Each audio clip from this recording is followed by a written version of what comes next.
So this horror movie it's definitely strange.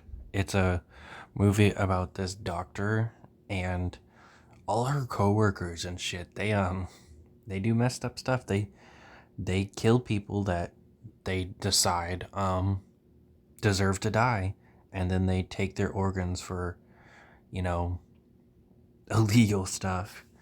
Um it's something else. She's working with her cousin by marriage. She does not like her cousin. She thinks she's kind of stupid, and she is a bit of an asshole. Um, but things go wrong when she gives her the organ she needs, and she loses it. And then she gives it to her again, or at least gets it ready for her, and she ends up losing it again.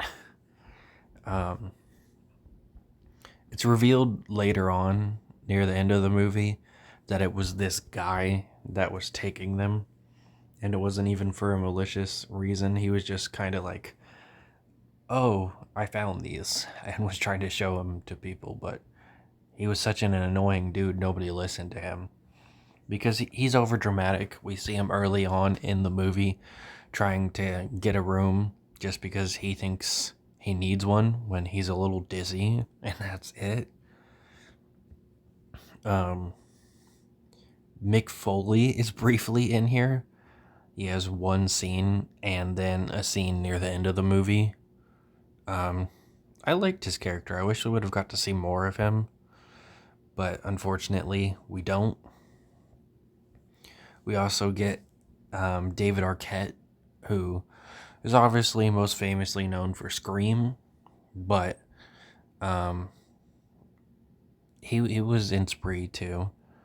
I always forget he's in Spree. I love that movie, but he doesn't have that big of a role. And it just seems that his characters are a little bit more forgettable in other horror movies for whatever reason, especially here, because most of his lines are just jokes about how he hates cops. Um, like, okay. And his character's just kind of there. Um,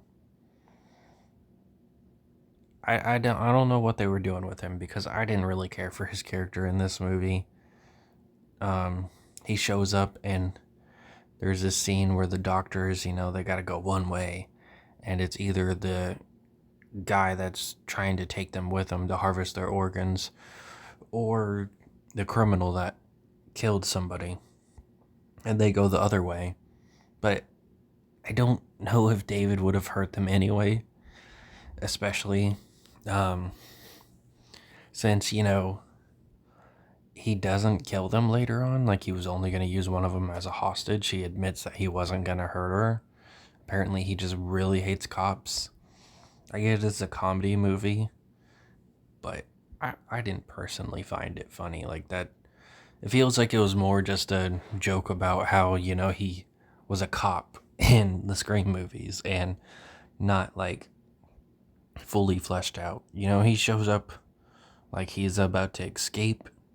He's outside, takes a little smoke break, but then he just doesn't leave. He goes back in the building. Um, it's weird.